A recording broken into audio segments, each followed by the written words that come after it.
اعوذ باللہ السمیع العلیم من الشیطان اللعین الرجیم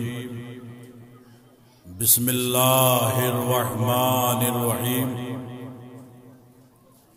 الحمد للہ الذی ہدانا لہذا وما كنا لنهتدي لولا ان هدانا الله لقد جاءت رسل ربنا بالحق الصلاة والسلام سیدنا و نبینا و شفیع ذنوبنا ابی القاسم محمد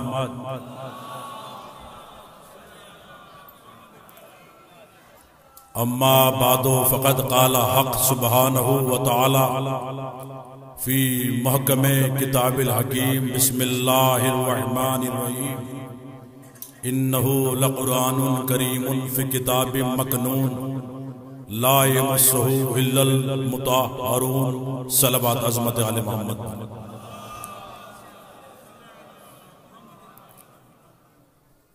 زندہ رہیے، سلامت رہیے، ماشاءاللہ۔ ابھی ہمارے بڑے بھائی انجمن سلطان پور ماشاءاللہ بہت عمدہ نوحہ آپ کے سامنے پیش فرما رہی تھی۔ اللہ سب کو سلامت رکھے، جہاں جہاں بھی شان حضر کرار ہے، جہاں جہاں تک میری آواز جا رہی ہے، اللہ سب کی جان و مال کی حفاظت فرمائے۔ عزیزان گرامی، بہت اختصار سے آپ کے سامنے بہت کم وقت آپ کا لوں گا۔ خداوند عالم قرآن مجید میں ارشاد فرما رہا ہے، عظمت امام حسین کیا ہے، عظمت جناب سیدہ کیا ہے، ان مجلسوں کا مرتبہ کیا ہے، ان جلوسوں کا مرتبہ کیا ہے۔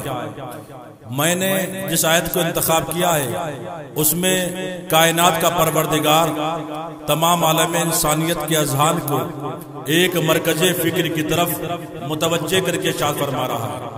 بے شک بلا شبہ لا ریب یہ قرآن کریم ہے، کرامتوں والا ہے، عظمتوں والا ہے، بلندیوں والا ہے، لیکن ہے کہاں؟ فی کتاب مکنون، یہ ایک چھپی ہوئی کتاب کے اندر محفوظ ہے۔ لا یمسہ الا المطہرون، اور یہ چھپی ہوئی کتاب کے اندر یہ قرآن مجید موجود ہے، اسے کوئی چھو نہیں سکتا، اس تک کسی کی رسائی نہیں ہو سکتی سوائے ان لوگوں کے کہ جن کو اللہ نے ہر طریقے سے مطہر قرار دیا ہے۔ یعنی جو ہر طریقے سے پاک ہے وہ قرآن کے قریب آ سکتے ہیں، کتاب کے قریب آ سکتے ہیں۔ اور دنیا والوں کو بتا دیا، دنیا والوں تم اور ہو، اہل بیت اور ہیں۔ توجہ چاہوں گا، تم اور ہو، اہل بیت اور ہیں۔ یعنی انسان دنیا میں آتا ہے تو نجس ہوتا ہے، دنیا سے جاتا ہے تو نجس ہوتا ہے، اور مقابلہ ان سے کرتے ہیں جو دنیا میں آئے تو پاک، دنیا سے گئے تو پاک۔ توجہ ہے بھائی، انسان دنیا میں آیا تو نجس، دنیا سے گیا تو نجس، اور مقابلہ ان سے کرتے جو دنیا میں آئے تو پاک، دنیا سے گئے تو پاک۔ مولانا صاحب دلیل کیا ہے آپ کے پاس کہ اہل بیت دنیا میں آئے تو پاک، دنیا سے گئے تو پاک؟ ہمارے پاس دلیل ہے، دلیل سنیے گا۔ جب امام حسن کی ولادت ہوئی تو ایک مرتبہ رسول اللہ نے کیا کہا؟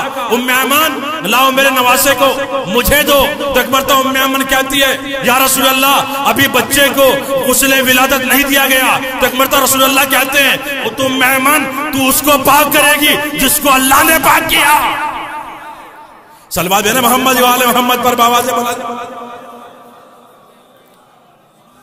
دیکھیں، میں نے اس آیت کا انتخاب اس لیے کیا ہے کہ ملت مسلمہ کے افراد 1400 برس سے ایک غلط فہمی مبتلا ہیں، یعنی وہ قرآن کو بھی کتاب سمجھتے ہیں اور کتاب کو بھی قرآن سمجھتے ہیں، حالانکہ یہ دونوں باتیں الگ الگ ہو گئی۔ قرآن الگ ہے، کتاب الگ ہے۔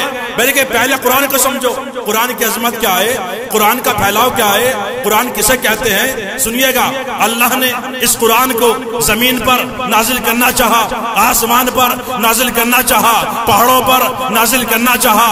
آسمان نے تھرا کر، زمین نے کانپ کر، پہاڑوں نے لرز کر اللہ کی بارگاہ میں دست ادب جوڑ کر عرض کی معبود ہم تیرے اس قرآن کا وزن نہیں اٹھا سکتے، ہم میں اتنی قوت نہیں ہے، اتنی طاقت نہیں ہے کہ ہم تیرے اس قرآن کا وزن اٹھا پائے۔ زمین نے انکار کر دیا قرآن کو اٹھانے سے، آسمان نے انکار کر دیا قرآن کو اٹھانے سے۔ توجہ ہے بھائی، یہی وجہ تھی، جملہ سنیے گا، آدم آئے، آدم کو قرآن نہیں ملا، نوح آئے، نوح کو قرآن نہیں ملا، موسیٰ آئے، موسیٰ کو قرآن نہیں ملا، داؤد آئے، داؤد کو قرآن نہیں ملا، سلیمان آئے، سلیمان کو قرآن نہیں ملا، لمد آئے، لمد کو قرآن نہیں ملا۔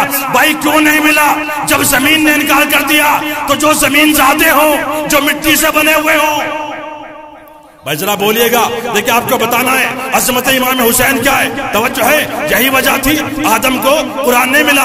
بھائی قرآن دنیا میں آئے گا نہیں، شریعت آگے بڑھے گی نہیں، قرآن دنیا میں نہیں آئے گا، نماز کے احکام نہیں آئیں گے، قرآن دنیا میں نہیں آئے گا، روزہ کے احکام نہیں آئیں گے، قرآن دنیا میں نہیں آئے گا، حج کے احکام نہیں آئیں گے۔ یعنی قرآن کا دنیا میں آنا بہت ضروری ہے، لیکن اس قرآن کو اٹھائے تو کون اٹھائے؟ تاریخ بتاتی ہے ایک مخصوص انسان آگے بڑھا، اس نے کہا معبود میرا سینہ حاضر ہے، میرا قلب حاضر ہے، میرے سینے پر قرآن کو اتار دے، میرے سینے پر قرآن کو نازل کر دے۔ وہ انسان کون تھا؟ وہ شخصیت کون تھی؟ وہ کوئی اور نہ تھا، وہ عبداللہ کا یتیم تھا، وہ حسنین کا نانا تھا، وہ فاطمہ کا بابا تھا، جس نے کہا معبود میرا سینہ حاضر ہے، میرا قلب حاضر ہے۔ جملہ کہیے، سمجھے گا انشاءاللہ آپ خوش ہوں گے، آپ محظوظ ہوں گے، مولا آپ کو سلامت رکھے۔ بھئی قرآن کہاں نازل ہوا؟ محمد کے سینے پر۔ کون سا قرآن؟ جس کو زمین نہ اٹھا پائی، آسمان نہ اٹھا پائے، پہاڑ نہ اٹھا پائے۔ معلوم یہ ہوا نبی کا سینہ زمین سے زیادہ مضبوط، نبی کا سینہ آسمان سے زیادہ مضبوط، نبی کا سینہ پہاڑوں سے زیادہ مضبوط۔ اگر آپ حاضر ہیں تو جملہ کہوں، بھائی سینے میں اور سر میں کتنا فاصلہ ہوتا ہے؟ ایک بالش کا۔ میں آج تک یہ نہ سمجھ پایا جس نبی کا سینہ اتنا مضبوط ہو، اس نبی کا ذہن اتنا کمزور کہاں سے ہو گیا؟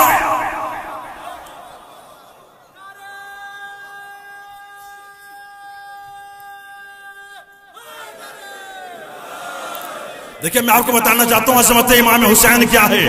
آپ بہت دور دور سے آئے ہیں، اللہ آپ کو سلامت رکھے، شہزادی آپ کو خوش رکھے۔ بھئی قرآن کا نازل ہوا محمد کے سینے پر۔ کون سا قرآن؟ جس کو زمین نہ اٹھا پائی۔ کون سا قرآن؟ جس کو آسمان نہ اٹھا پائے۔ کون سا قرآن؟ جس کو پہاڑ نہ اٹھا پائے۔ کس نے اٹھایا؟ پیغمبر کے سینے نے۔ توجہ ہے، اور نبی اس قرآن کو اٹھا کر بیٹھے نہیں ہے۔ جملہ آپ سمجھیے گا، انشاءاللہ آپ خوش ہوں گے۔ نبی اس قرآن کو اٹھا کر بیٹھے نہیں ہے، بلکہ نبی کے سینے میں قرآن ہے۔ نبی زمین کے اوپر، نبی کے سینے میں قرآن ہے۔ نبی مسجد میں ہے، نبی کے سینے میں قرآن ہے۔ نبی بدر میں ہے، نبی کے سینے میں قرآن ہے۔ نبی احد میں ہے، نبی کے سینے میں قرآن ہے۔ نبی خندق میں ہے، نبی کے سینے میں قرآن ہے۔ نبی بدر میں ہے، نبی کے سینے میں قرآن ہے۔ نبی ہواؤں میں ہے، نبی کے سینے میں قرآن ہے۔ نبی فضاؤں میں ہے، نبی کے سینے میں قرآن ہے۔ نبی پہلے آسمان کے اوپر، نبی کے سینے میں قرآن ہے۔ نبی دوسرے آسمان کے اوپر، نبی کے سینے میں قرآن ہے۔ نبی تیسرے آسمان کے اوپر، نبی کے سینے میں قرآن ہے۔ نبی چوتھے آسمان کے اوپر، نبی کے سینے میں قرآن ہے۔ نبی پانچویں آسمان کے اوپر، نبی کے سینے میں قرآن ہے۔ نبی چھٹے آسمان کے اوپر، نبی کے سینے میں قرآن ہے۔ نبی ساتویں آسمان کے اوپر، نبی کے سینے میں قرآن ہے۔ نبی معراج کے اوپر، نبی کے سینے میں قرآن ہے۔ نبی قاب قوسین کے اوپر۔ اب جملہ کہوں، توجہ ہے، مولا آپ کو سلامت رکھے۔ یعنی قرآن وہ ہے جس کو نبی اٹھائے زمین سے بلند ہو کر معراج کی منزلوں کو طے کرتا ہوا زمین پر آ بھی جائے، زمین سے معراج پر چلا بھی جائے، اسے کہتے ہیں قرآن۔ حسین وہ ہے، اگر نبی سجدے میں ہو، حسین پشت پر آ جائے تو اللہ کا نبی سجدے سے سر نہیں اٹھا سکتا۔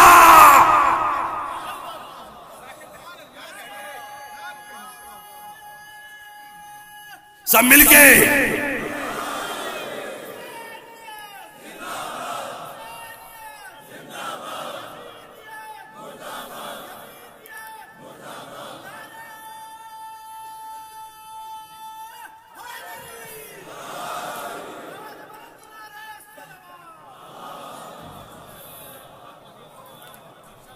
سجدے میں ہے کائنات کی آبرو۔ عظمت امام حسین کیا ہے؟ ایک جملے میں پوری مجلس پڑھوں گا، توجہ ہے۔ سجدے میں ہے کائنات کی آبرو، نبیوں کا سردار طٰہٰ و یاسین مزمل مدثر سجدے میں ہے۔ اللہ نے کیا کہا؟ توجہ ہے، حسین پشت پر آئے، جبرائیل کو بھیجا، جبرائیل رسول کے شانے کو ہلاؤ اور کہو جب تک حسین خود نہ اتر جائے۔ ہائے ہائے ہائے ہائے، اپنے سجدے کو طول دیں، سجدے سے سر نہ اٹھانا۔ توجہ ہے، آج لوگ ہم سے کہتے ہیں مولانا رضی حیدر حیدری صاحب آپ نے جو کہا ہے حسین پشت رسول پر آئے، کہاں لکھا ہوا ہے؟ کس راوی نے بیان کیا؟ کس کتاب میں لکھا ہوا ہے؟ کس عالم نے بیان کیا؟ عالم کی بات نہیں کرتا، رضی حیدر حیدری قرآن میں لکھا ہوا ہے، آپ کو محنت کرنا پڑے گی میرے ساتھ۔ حسین پشت رسول پر آئے، قرآن میں لکھا ہوا ہے، بسم اللہ الرحمن الرحیم پڑھو آیت، علم نشرح لک صدرک ووضعنا عنک وزرک الذی انقض ظہرک۔ اے رسول، کیا ہم نے تمہارے سینے کو علم سے کشادہ نہیں کر دیا؟ ہم نے تمہاری کمر سے وہ بوجھ نہیں اتار دیا؟ ہائے ہائے، جو تمہاری کمر کو جھکائے ہوئے تھا۔ آپ نے آیت ملاحظہ فرمائی، پیغمبر ہم نے تمہارے سینے کو علم سے کشادہ نہیں کر دیا، ہم نے تمہاری کمر سے وہ بوجھ نہیں اتار دیا جو تمہاری کمر کو جھکائے ہوئے تھا۔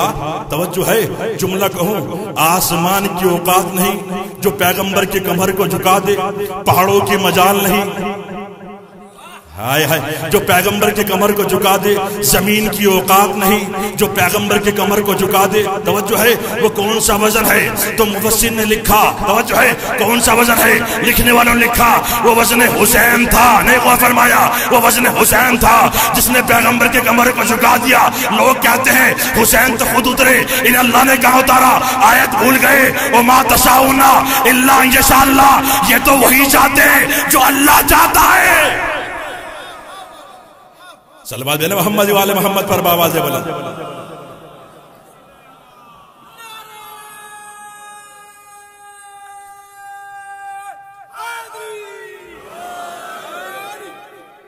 بہت توجہ چاہوں گا جناب محترم۔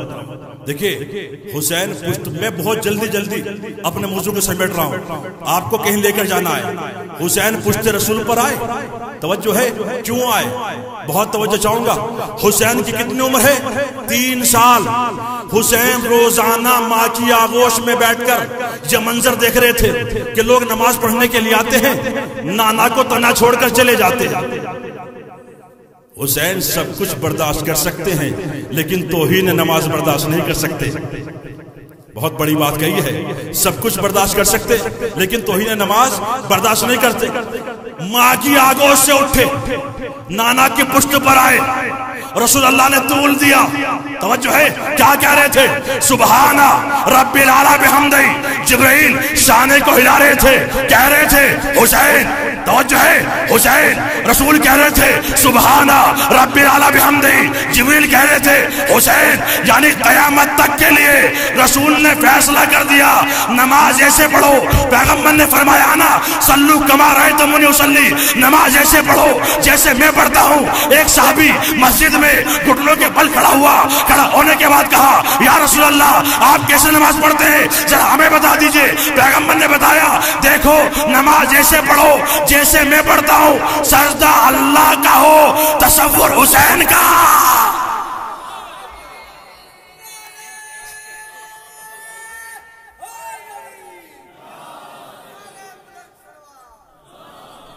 لگا بیٹا نعرہ لگا، ماشاءاللہ۔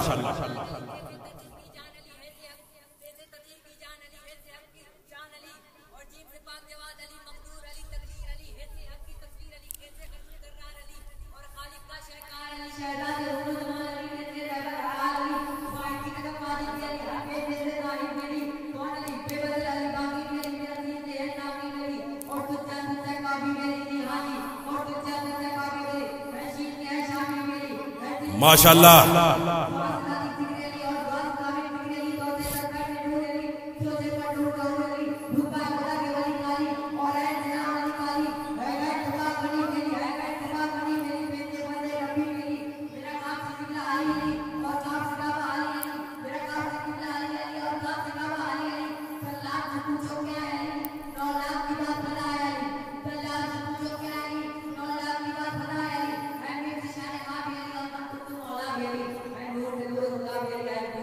ماشاءاللہ۔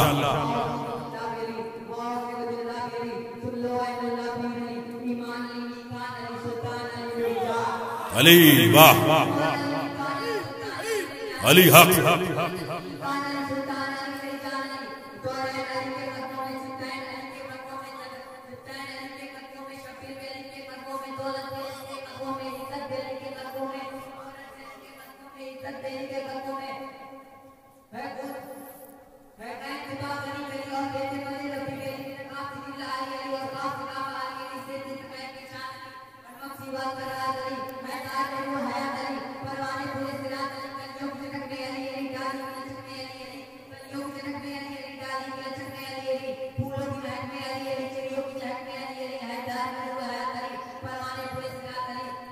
واہ واہ، جیو جیو عید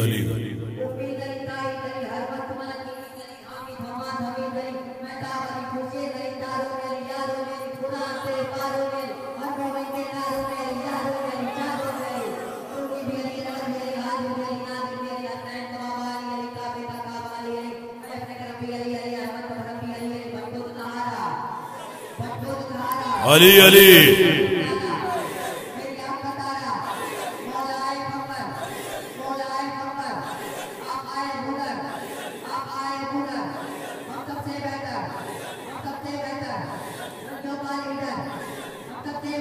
علی علی علی علی علی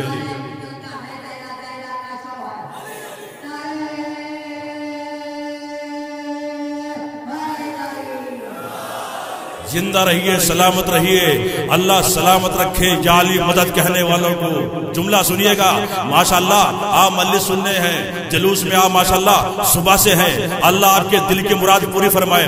توجہ چاہوں گا، دیکھیں میں سمیٹ رہا ہوں اپنی تقریر کو، توجہ ہے، یعنی دنیا والے ذرا سمجھے، علی اور ہے تم اور ہو، فاطمہ اور ہے تم اور ہو۔ آج دنیا میں ڈراتی ہے، صاحب موت آ رہی ہے۔ ابھی آپ نے دیکھا کرونا پھیلا ہوا تھا، دنیا ڈر رہی تھی، گھبرا رہی تھی، توجہ ہے، چاروں طرف موت کے پہرے تھے، موت موت موت، لیکن ایک قوم تھی جو ڈری نہیں، گھبرائی نہیں، فرش عذاب پر آئی۔ توجہ چاہوں گا، فرش عذاب پہ آئی، فرش عذاب پر تمام قومیں ڈر رہی تھی، لیکن ایک حسین کے چاہنے والے، غازی عباس کے علم اٹھانے والے فرش عذاب پہ آئے، اور آنے کے بعد کیا کہا؟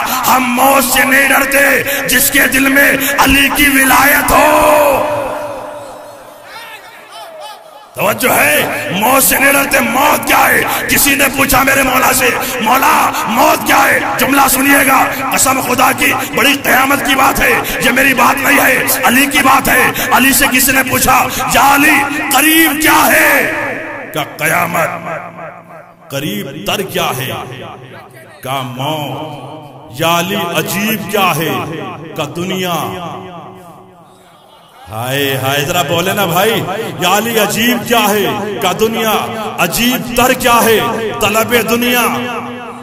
یہ علی کا جملہ ہے، علی بادشاہ کا، توجہ ہے، عجیب تر کیا ہے؟ کہ طلب دنیا۔ یا علی مشکل کیا ہے؟ جملہ سنیے گا، مشکل کیا ہے؟ قبر میں اترنا۔ ہائے ہائے ہائے ہائے، یا علی مشکل کیا ہے؟ کہ قبر میں اترنا۔ یا علی مشکل تر کیا ہے؟ کہ بغیر اعمال کے اترنا۔ ارے نہیں غور فرمایا آپ نے، بغیر اعمال کے اترنا۔ اور میرے مولا نے فرمایا، انا اعمال المومن، میں مومن کے اعمال ہوں۔ یعنی علی نے بتا دیا، بغیر ولایت علی کے اترنا قبر میں مشکل ہے۔ یہ میرے بھائی بیٹھے ہوئے مولا کے عزادار، توجہ ہے، مولا کے عزادار، مولا کے جانے والے، نوے خان ماشاءاللہ شاعر حضرات تشریف فرمائے۔ میری ماں بہنیں آئی ہوئی ہے، آپ دنیا ڈراتی ہے صاحب، سنیے گا، بس تقریر ختم کر رہا ہوں۔ موت کے معنی مر جانا، موت کے معنی ختم ہو جانا، موت کے معنی تباہ ہو جانا، موت کے معنی معدوم ہو جانا، موت کے معنی نہ رہنا، موت کے معنی کربناک، موت کے معنی استرابناک، موت کے معنی وہ قبر میں لمبے لمبے سانپ آئیں گے، موت کے معنی توجہ ہے دو فرشتے آئیں گے، ان کے ہاتھ میں گرز ہوگا، منہ سے آگ نکل رہی ہوگی۔ اتنا ڈرا دیا صاحب، آج کل کوئی مرنے کو تیاری نہیں ہے صاحب۔ موت کے معنی مر جانا، ختم ہو جانا، تباہ ہو جانا۔ آؤ جلوسوں میں آؤ، مجلسوں میں آؤ، ہم بتائیں گے موت کے معنی کیا ہے۔ قرآن سے پوچھو موت کے معنی کیا ہے، قرآن نے بتایا، ارشاد ہوا، اعلموا ان اللہ یحیی الارض بعد موتها، علم حاصل کرو، اللہ نے زمین کو اس کے مر جانے کے بعد زندہ کیا۔ یعنی زمین کو بھی موت آئی، زمین تو ہمارے قدموں کے نیچے ہے، ہم روزانہ زمین کے اوپر چلتے ہیں، توجہ ہے، زمین کی موت کیا ہے؟ ہے؟ تو ہم نے ایکسپرٹ لوگوں سے پوچھا، تجربے کار لوگوں سے پوچھا، ماہرین ذات سے پوچھا، کسانوں سے پوچھا، زمینداروں سے پوچھا، بتاؤ زمین کی موت کیا ہے؟ تو کسانوں نے بتایا، زمینداروں نے بتایا، مولوی صاحب زمین کی موت زمین کا مر جانا نہیں ہے۔ کہ پھر کیا ہے؟ کہ زمین کی موت ہے زمین کا بنجر ہو جانا۔ ارے ذرا غور فرمائے، بنجر زمین کسے کہتے ہیں بھائی؟ کبھی غور کیا کسے کہتے ہیں؟ جہاں پر غلہ پیدا نہ ہو، جہاں پر گیہوں پیدا نہ ہو، جو کسی مسافر کو سائے نہ دے سکے۔ یعنی مطلب یہ ہوا موت کے معنی ہے کسی کے کام نہ آنا۔ ارے بھائی بہت بڑی بات کہی ہے، موت کے معنی کیا ہے؟ کسی کے کام نہ آنا۔ اب جملہ کہوں، اگر کوئی انسان صاحب ثروت ہے، زمیندار ہے، دولت والا ہے، پیسے والا ہے، اور ایک کونے میں ایک آدمی بیٹھا ہوا ہے، ایک کونے میں مالدار بیٹھا ہوا ہے، غریب آدمی ہے، جوان بیٹی ہے، شادی کے لیے پیسہ نہیں ہے، جوان بیٹا ہے، علاج کے لیے پیسہ نہیں ہے، وہ امیر آدمی دولت ہوتے ہوئے اس غریب آدمی کی مدد نہیں کر رہا ہے، تو قرآن کی نظروں میں وہ زندہ نہیں ہے، مردہ ہے۔ ارے میرے عزیزو ذرا غور فرمائے، قرآن کی نظروں میں وہ زندہ نہیں ہے، مردہ ہے۔ آپ آئے ہیں نا جلوس میں، جملہ سنیے گا بھائی، موت کے معنی ہے کسی کے کام نہ آنا۔ اگر یہ ہاتھ غازی عباس کا علم نہ اٹھائے تو ہاتھوں کی موت، اگر حسین کا ماتم نہ کرے تو سینے کی موت۔ ہائے ہائے ہائے، سینے کی موت۔ اگر زبان سے یا علی مدد نہ کہے تو زبان کی موت۔ اگر یہ پاؤں چل کر جلوس میں نہ آئے تو پیروں کی موت۔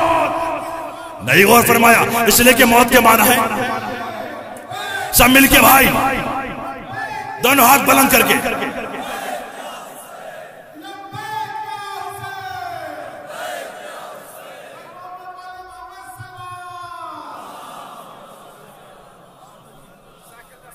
توجہ ہے۔ موت کے معنی کیا ہے؟ بہت توجہ چاہوں گا، اب سنیے، قسم خدا کی کھا رہا ہوں کہ سنیے گا۔ زندہ کون ہے؟ مردہ کون ہے؟ ہم زندوں کے ماننے والے ہیں، ہم مردوں کے ماننے والے نہیں ہیں۔ ہمارا امام زندہ، ہماری قوم زندہ۔ ہائے ہائے، زندہ کون ہے؟ مردہ کون ہے؟ موت کے معنی ہے کسی کے کام نہ آنا۔ پھر قرآن سے پوچھو زندہ کون، مردہ کون، موت کے معنی کیا ہے؟ قرآن میں ارشاد ہوا، سورہ بقر ارشاد ہوا، کیف تکفرون باللہ کنتم اموات فاحیاکم، تم کیسے انکار کر سکتے ہو اس اللہ کا جب تم دنیا میں آئے تو مردہ تھے، دنیا سے گئے تو مردہ۔ جملہ سنو نوجوانوں، انسان دنیا میں آیا تو مردہ، دنیا سے گیا تو مردہ۔ انسان دنیا میں آیا تو جاہل، دنیا سے گیا تو جاہل۔ مقابلہ ان سے کرتا ہے جو دنیا میں آئے تو عالم۔ ہائے ہائے ہائے، دنیا سے گئے تو عالم۔ جملہ کہوں، انسان دنیا میں آیا تو مردہ، دنیا سے گیا تو مردہ۔ لیکن ہمیں دو شخصیتیں ایسی ملی جو آنے سے پہلے زندہ، جانے کے بعد زندہ۔ کون ہے؟ ایک باپ ہے، ایک بیٹا ہے، ایک علی ہے، ایک حسین ہے۔ علی نے دنیا میں آنے سے پہلے آدم کی مدد کر کے بتایا، آنے سے پہلے زندہ۔ حسین نے نوکے نیزہ پر قرآن سنا کے بتایا، جانے کے بعد زندہ۔ ایک سلبہ جو محمد والے محمد پر باواز بلا۔ تو بھائی ہم زندوں کے ماننے والے ہیں، ہم مردوں کے ماننے والے نہیں ہیں۔ بس میرے عزیزوں، اللہ آپ کو سلامت رکھے، شہزادی آپ کو خوش رکھے، آپ پھولے پھلیں، آپ جیئیں سلامت رہیں۔ ماشاءاللہ اللہ آپ کی اس عبادت قبول فرمائے۔ میرے عزیزوں سنیے گا، یہ در، یہ جلوس، یہ فرش عزا بڑا قیمتی فرش عزا ہے۔ یہ ہر کسی کے مقدر میں نہیں ہوتا، یہ اس کے مقدر میں ہوتا ہے جس کو شہزادی چاہتی ہے۔ یقین مانیے، آپ مجلس میں بیٹھے ہوئے ہیں، آپ جلوس میں آئے ہیں، آپ آئے ہیں مجلس میں فرش عزا پہ بیٹھے ہوئے ہیں۔ میرے بھائی بھی نوحہ پڑھ رہے تھے، سنیے چھٹے امام فرماتے ہیں کہ وہ وقت جو آپ کا جلوسوں میں گزرتا ہے، مجلسوں میں گزرتا ہے، زیارتوں پہ گزرتا ہے، وہ وقت آپ کا عمر میں شمار نہیں ہوتا، وہ عمر سے الگ ہوتا ہے۔ کیا فضیلت ہے صاحب، فرش عزا پہ بیٹھے ہوئے ہیں اور یہاں پر دل کی مرادیں پوری ہوتی ہیں۔ اور میں آپ کو بتاؤں، ماشاءاللہ سے آپ سن رہے ہیں، بادشاہ قدس کی بیٹی کون؟ ہند ہے، نام ہند ہے، 5 سال کی عمر ہے جناب ہند کی۔ کتنی عمر ہے؟ 5 سال۔ عالم یہ ہے کہ بہت زیادہ بیمار ہے، کمزور ہے، نحیف ہے، اتنی بیمار ہے تمام طبیبوں اور حکیموں نے یہ حکم دے دیا دنیا کوئی ڈاکٹر کوئی حکیم ہند کو نہیں بچا سکتا۔ بادشاہ قدس ڈاکٹر کے قدموں میں گر گیا، ڈاکٹر صاحب کچھ تو طریقہ ہوگا میری بیٹی کو بچانے کا؟ کہ کوئی طریقہ نہیں ہے۔ کہ پھر کیا کیا جائے؟ کہ اگر تو یہ چاہتا ہے کہ تیری بیٹی ٹھیک ہو، کہ پھر جا مدینے جا، علی کی کنیزے میں دے دے، علی کے بچوں کی خدمت کرے گی، ٹھیک ہو جائے گی۔ بادشاہ قدس نے سنا، سننے کے بعد مدینے آیا اور آنے کے بعد علی کو سلام کیا، قدموں سے لپٹ گیا، ہاتھوں کو جوڑا اور جوڑنے کے بعد کہا یا علی یہ میری بیٹی ہند ہے، اس کی 5 سال کی عمر ہے، بہت زیادہ بیمار ہے، کمزور ہے، نحیف ہے، اس کو آپ اپنی کنیزے میں قبول فرمائیں۔ مولا نے قبول فرمایا۔ توجہ چاہوں گا، دیکھیں جملہ سنیے گا، ایک ہی گھر ہے، ایک ہی گھر میں جناب ہند پروان چڑھ رہی ہے، ایک ہی گھر میں جناب زینب پروان چڑھ رہی ہے۔ ایک زمانہ وہ آیا جناب زینب کی شادی جناب عبداللہ سے ہو گئی، اور جب جناب زینب جانے لگی تو مولا علی نے فرمایا بیٹی زینب تم اپنے باپ کی زینت ہو، ہند کو اپنے ساتھ لے جاؤ، اس کو ہمیشہ درس قرآن دینا، درس اخلاق دینا، درس پردہ دینا۔ جناب زینب لے کر چلی، زندگی بھر جناب زینب نے ہند کو ہمیشہ درس قرآن دیا، درس اخلاق دیا، درس پردہ دیا۔ ایک زمانہ وہ آیا کہ بادشاہ قدس نے اپنی بیٹی ہند کی شادی یزید سے طے کر دی۔ جب ہند جانے لگی مدینے سے تو ایک مرتبہ علی کی خدمت میں آئی اور آنے کے بعد ہاتھوں کو جوڑا اور جوڑنے کے بعد کہا یا علی میرے مولا میں نے زندگی میں آپ سے کچھ نہیں مانگا لیکن آج مانگتی ہوں۔ کہا بیٹی ہند مانگو، کیا مانگنا چاہتی ہو؟ کہا یا علی میں چاہتی یہ ہوں آپ کے دونوں بیٹے دونوں بیٹیاں ایک سم میں کھڑے ہو جائے۔ مولا نے حکم دیا امام حسن امام حسین جناب زینب ام کلثوم ایک سم میں کھڑے ہو گئے۔ جب یہ حضرات کھڑے ہوئے جناب ہند آگے بڑھی، آگے بڑھنے کے بعد امام حسن کے قدموں کو چوما اور آگے بڑھی، امام حسین کے قدموں کو چوما اور آگے بڑھی، جناب ام کلثوم کے قدموں کو چوما۔ لیکن تاریخ بتاتی ہے جب جناب زینب کی باری آئی 10 قدم پیچھے ہٹی، زمین پر بیٹھی، گھٹنوں کے بل چلی اور چلنے کے بعد علی کی بیٹی کے قدموں میں گر گئی، جناب زینب کے قدموں سے لپٹ گئی۔ کہا شہزادی میں شام جا رہی ہوں، آپ مجھ سے وعدہ کریں آپ میرے گھر ضرور آئیں گی۔ علی کی بیٹی نے کہا ہند ہم تمہارے گھر آئیں گے لیکن تو ہمیں پہچان نہیں پائے گی۔ آوازوں کو دبا کر نہ رونا زدارو، بآوازیں بلند گریا کرنا۔ ایک مرتبہ ہند کہتی ہے کہ شہزادی میرے گھر آئے میں پہچان نہیں پاؤں۔ کہا اچھا ہند یہ بتاؤ جب ہم تمہارے گھر آئیں گے تو کیا کرے گی؟ کہا جب آپ میرے گھر آئیں گی تو میں خوشی کے مارے اپنا دربار سجاؤں گی۔ دربار کا نام سنا، بابا کی طرف دیکھا، بابا علی مرتضیٰ۔ ہاں یہی حق ہے رونے کا، یہی حق ہے پرسہ دینے کا۔ عزادارو یہ قافلہ 28 رجب کو مدینے سے چلا، 2 محرم کو کربلا پہنچا، 10 محرم کو سب شہید ہو گئے، 11 محرم کو اس قافلے کو اسیر کر لیا گیا۔ کیسے اسیر کیا گیا؟ ہاتھ پسے گردن بندھے ہوئے ہیں۔ عزادارو شام کا بازار ہے، 18 لاکھ کا ہجوم ہے، کوئی پتھر مار رہا ہے، کوئی ڈھیلے مار رہا ہے، کوئی خاک اڑا رہا ہے۔ جملہ کہوں عزادارو ہاتھ پسے گردن بندھے تھے۔ امام چوتھے امام فرماتے ہیں میری پھپھیا شام کے بازار میں اتنی دیر کھڑی رہی کہ علی کی بیٹیوں نے 15 اذانیں ایک جگہ کھڑے ہو کے سنی۔ آپ کو معلوم ہے 15 اذانوں کا مطلب 3 دن 3 راتیں 72 گھنٹے علی کی بیٹیاں کھڑی رہی۔ عزادارو 18 لاکھ کا ہجوم، ایک پتھر آیا۔ اگر آپ کے کلیجوں میں طاقت ہے تو جملہ کہوں، ایک پتھر آیا جناب زینب کی پیشانی پر پتھر لگا، ایک مرتبہ پیشانی سے خون جاری ہوا اور رو کر کہا، ایک شخص سے پوچھا جس کے ہاتھوں میں ہتھکڑیاں تھی، پاؤں میں بیڑیاں تھی، گردن میں توق تھا، کہ سجاد یہ کون سا شہر ہے، یہ کون سی جگہ ہے؟ امام سجاد نے رو کر فرمایا پھوپھی اماں یہ شام ہے، یہ وہ شام ہے جہاں آپ کی کنیز ہند رہتی ہے۔ ہند کا نام سنا، ایک سر کو دیکھا جو گھوڑے کی گردن میں بنا ہوا تھا، اور ایک جملہ کہا عباس وہ شہر آ گیا جہاں میری کنیز ہند رہتی ہے، اے میرے غازی تمہاری شہزادی بے پردہ۔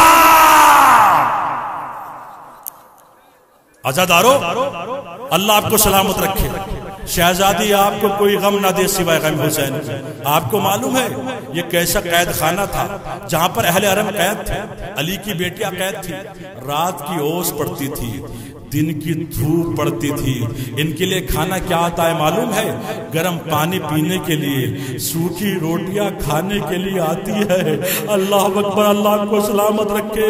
شام کی کچھ عورتیں ہند کے پاس آئی، کہا ہند تو مومنہ ہے، تیرا شوہر ظالم ہے۔ کہا کیوں، کیا بات ہے؟ کہا ہند ان قیدیوں میں ایک چھوٹی سی بچی ہے۔ اللہ اکبر، آپ صاحبان اولاد ہے، ایک چھوٹی سی بچی ہے جو شام کے وقت زندان کے جنگلے پہ کھڑی ہو کر اڑتے ہوئے پرندے کو دیکھ کر کہتی ہے بھیا یہ پرندے کہاں جا رہے ہیں؟ اس کا بھائی کہتا ہے یہ اپنے اپنے گھر جا رہے ہیں۔ عزادارو بچی کہتی ہے بھیا ہم اپنے گھر کب جائیں گے؟ اس کا بھائی کہتا ہے بہن ہم جائیں گے لیکن تو نہیں جائیں گے۔ عزادارو آپ کی آوازیں بلند ہو گئی۔ ایک مرتبہ خواتین کہتے ہیں ان قیدیوں میں ایک مرد بزرگ ہے جس کے ہاتھوں میں ہتھکڑیاں ہیں، پاؤں میں بیڑیاں ہیں، گردن میں توق ہے، وہ رات بھر اللہ کی عبادت کرتا رہتا ہے، اس کے زنجیروں کی جھنکار کی آوازیں ہمیں سونے نہیں دیتی۔ عزادارو ہند سنتی رہی اور ایک جملہ کا ہند ان قیدیوں میں ایک خاتون ہے جو وہ قرآن کی تلاوت کرتی ہے، ہماری آنکھوں میں آنسو آ جاتے ہیں۔ ہم نے قرآن کی ایسی تلاوت آج تک نہیں سنی۔ ہند نے سنا، کرسی سے کھڑی ہو گئی، کھڑی ہونے کے بعد مدینے کا رک کر کے آواز دی ارے کہیں فاطمہ زہرا کا گھرانہ تو نہیں اجڑ گیا؟ ایسی آواز میری شہزادی زینب کی ہے۔ جوانوں رونے میں شرم نہ کرنا، آوازوں کو دبا کر نہ رونا۔ عزادارو اللہ آپ کو سلامت رکھے۔ ایک مرتبہ ہند نے سنا، سننے کے بعد اپنی 700 کنیزوں کو بلایا اور بلانے کے بعد کہا جاؤ قید خانے میں اعلان کر دو ہماری شہزادی ہند آ رہی ہے۔ 700 کنیزیں قید خانے میں آئی، ایک چاندی کی کرسی قید خانے میں رکھی گئی۔ علی کی بیٹی نے رو کر پوچھا اب کون آ رہا ہے؟ 700 کنیزیں بولی ہماری شہزادی ہند آ رہی ہے۔ ہند کا نام سنا، جناب زینب نے ایک مرتبہ اپنے کھلے سر کو دیکھا اور دیکھنے کے بعد نجف کا رک کر کے آواز دی بابا علی مرتضیٰ وہ ہند آ رہی ہے جس کو میں نے پردہ سکھایا ہے۔ اے بابا آج آپ کی بیٹی بے پردہ ہے۔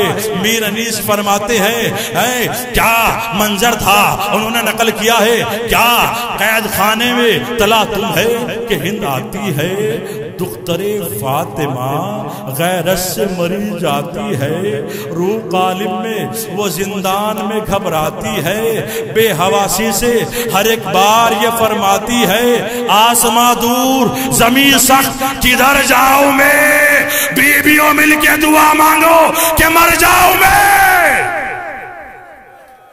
عزادارو ابھی آپ بہت روئیں گے، ابھی مجلس میں قیامت برپا ہوگی، قسم خدا کی مصائب ہے، سنیے گا۔ عزادارو ہند آئی کرسی پہ بیٹھی اور بیٹھنے کے بعد جناب زینب کی طرف متوجہ ہوئی، رونے میں شرم نہ کرنا، اور ہونے کے بعد کہا بی بی آپ کون ہیں، کہاں کی رہنے والی ہیں، آپ کا نام کیا ہے؟ ایک مرتبہ علی کی بیٹی نے پوچھا ہمارا نام مظلومہ ہے، بے شک آپ کے اوپر ظلم ہوئے ہیں، آپ کا کوئی اور نام بھی ہے؟ کہا ہمارا نام اسیرہ ہے، بے شک آپ اسیر کی گئی، آپ کا کوئی اور نام بھی ہے؟ اتنے میں کوئی اور سوال کرتی، ایک گوشے سے ایک چھوٹی سی بچی کھڑی ہوئی جس کا دامن جلا ہوا تھا، جس کے منہ پر تماچوں کے نشان تھے، جس کے کانوں سے خون جاری تھا، جس کے لیے امام زمانہ فرماتے ہیں سلام ہو اس جدہ سکینہ پر جس کے رخساروں کی رنگت کبھی نیلی ہو گئی، کبھی سرخ ہو گئی۔ اتنے تماچے لگے ہیں سکینہ کے رخساروں پر، کبھی رخسار نیلے ہو جاتے تھے، کبھی سرخ ہو جاتے تھے۔ ایک مرتبہ ہند کے سامنے آئی، ہاتھوں کو جوڑا اور جوڑنے کے بعد کہا ہند جو کچھ سوال کرنا ہے مجھ سے کر، میری پھوپھی کو زحمت نہ دے۔ کہا کیوں؟ کہ جو کھانا ہمارے لیے آتا ہے وہ اتنا کم ہوتا ہے کہ بچے بھوکے رہ جاتے ہیں، ہماری پھوپھی اماں اپنے حصے کا کھانا ہمیں کھلا دیتی ہے۔ کہا بچی میرے سوالوں کا جواب بتائے گی؟ ہاں میں بتاؤں گی۔ بچی تم کون ہو؟ آپ صاحبان اولاد ہے، جیے جو اگلے برس ہم ہے اور یہ غم پھر ہے، جو چل بسے تو یہ اپنا سلام آخر ہے۔ آنسو نہ روکنا، آپ صاحبان اولاد ہے، آپ کی بہنیں ہیں، آپ کے بھائی پردیس میں ہے، آپ کے والدین بہت سے ایسے ہوں گے جو پردیس میں رہتے ہوں گے۔ بس جملہ سنیے گا، ہند کہتی ہے بچی میرے سوالوں کا جواب بتائے گی؟ کا سوال کر۔ بچی تم کون ہو؟ کہاں کی رہنے والی ہو؟ ایک مرتبہ سکینہ نے سنا، سننے کے بعد کہا ہم مدینے کے رہنے والے ہیں۔ عزادارو آوازوں کو دبا کر نہ رونا، ہم مدینے کے رہنے والے ہیں۔ کہا اچھا مدینے کے رہنے والی ہو، اچھا یہ بتاؤ مدینے میں کس محلے میں رہتی ہو؟ کہا محلہ بنی ہاشم۔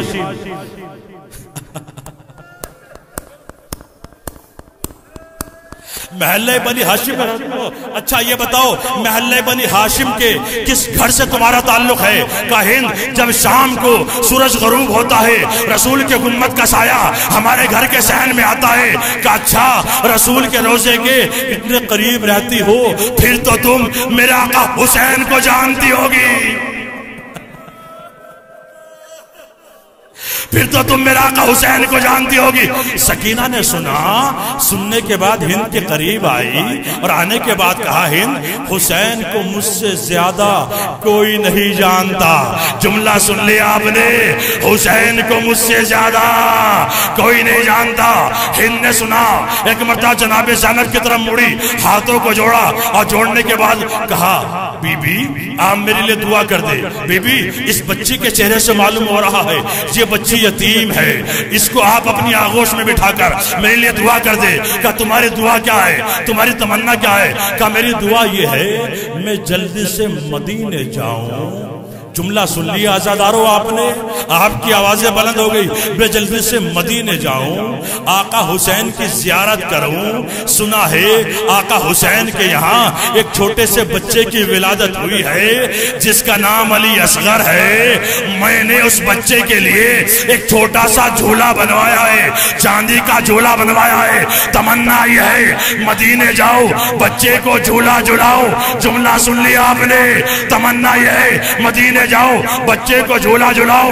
کہ تمہاری دوسری تمنا کیا ہے؟ کہ دوسری تمنا یہ ہے میں نے اپنی شہزادی زینب سے قرآن پڑھا ہے، وہ تمنا یہ ہے اپنی شہزادی زینب کی زیارت کرو، مدینے جاؤ۔ بہت زمانہ ہو گیا اپنی شہزادی زینب کی زیارت کی تھی۔ ایک مرتبہ سکینہ نے سنا اور سننے کے بعد ہند کے قریب آئی، ہند کے دامن کو پکڑا، قسم خدا کی قیامت آئے گی۔ کہ ہند اگر میں تجھے اسی قید خانے میں تیری شہزادی زینب کی زیارت کرا دوں،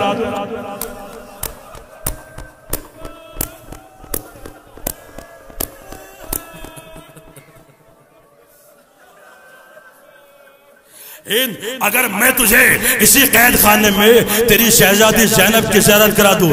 ہند نے سنا، کرسی سے کھڑی ہو گئی، کھڑی ہونے کے بعد کہا بچی خبردار، بچی کھلے سر ہو کر اس قید خانے میں میری شہزادی زینب کا نام نہ لے، میری شہزادی زینب کا نام نہ لے۔ کہاں میری شہزادی زینب؟ کہاں یہ دربار، یہ قید خانہ؟ سکینہ نے پھر کہا ہند اگر میں تجھے اسی قید خانے میں تیری شہزادی زینب کی زیارت کرا دوں۔ ہند قریب آئی، انگلی کا اشارہ کیا، بچی تیرے چہرے سے معلوم ہو رہا ہے تو یتیم ہے، اگر تو یتیم نہ ہوتی میں تجھے سزا دیتی، اس لیے کہ تو نے کھلے سر ہو کر اس قید خانے میں میری شہزادی زینب کا نام لیا ہے۔ ایک مرتبہ سکینہ نے سنا، پھوپھی کے قریب آئی، جناب زینب اپنے سر کو زانو پہ رکھ کے رو رہی تھی، قریب آئی، شانے کو ہلایا، پھوپھی اماں ذرا اپنے چہرے سے بالوں کو ہٹاؤ۔ ایک مرتبہ جناب زینب نے بالوں کو ہٹایا، ہٹانے کے بعد کہا ہند پہچانا میں تیری شہزادی زینب۔ ہند نے سنا، ایک مرتبہ کہا بی بی اپنے آپ کو سب کچھ کہے، زینب نہ کہے۔ کہا کیوں؟ کہا جس کا ابا جیسا بھائی ہو۔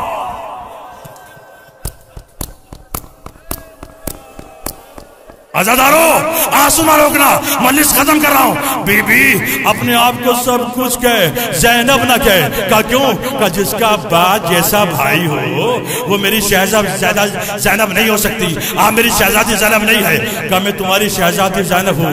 ہند قریب آئی، ہند نے نہ پہچانا۔ عزادارو جگر کو تھام لو، کلیجے کو تھام لو، ہند نے نہ پہچانا۔ ہند کہتی ہے اگر آپ میری شہزادی زینب ہے میں آپ کا امتحان لوں گی۔ کہا کیسا امتحان؟ کہ جب میری شہزادی زینب قرآن پڑھتی تھی تو قرآن بلند ہوتا تھا۔ علی کی بیٹی نے کہا قرآن کو منگا لے، بس جگر کو تھام لو، کلیجے کو تھام لو۔ قرآن آیا، علی کی بیٹی نے جیسے ہی قرآن کی تلاوت کی قرآن بلند ہوا۔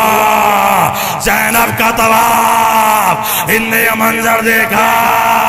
ایک مرتبہ ہند کہتی ہے شہزادی عباس کیا ہوئے؟ کہا میرا عباس مارا گیا، میرا اکبر مارا گیا، میرا حسین مارا گیا، میرا قاسم مارا گیا، میرا اصغر مارا گیا۔ عزادارو ایک مرتبہ ہند نے سنا، ایک مرتبہ ماتم کیا، اپنے سر سے چادر کو اتارا، اتارنے کے بعد دربار میں آئی، آنے کے بعد چادر کو پھینکا۔ یزید کہتا ہے ہند تمہاری چادر کا ہے؟ ایک مرتبہ ہند ہو کر کہتی ہے یزید تو شرابی ہے، تو لعنتی ہے، علی کی بیٹیاں بے پردہ، رسول کی نوازیاں بے پردہ، جن کے گھر سے پردہ چلا وہ بے پردہ اور کنیزے پردے میں رہے۔ اے یزید انہیں چھوڑ دے، یہ رسول کی نوازیاں ہیں، علی کی۔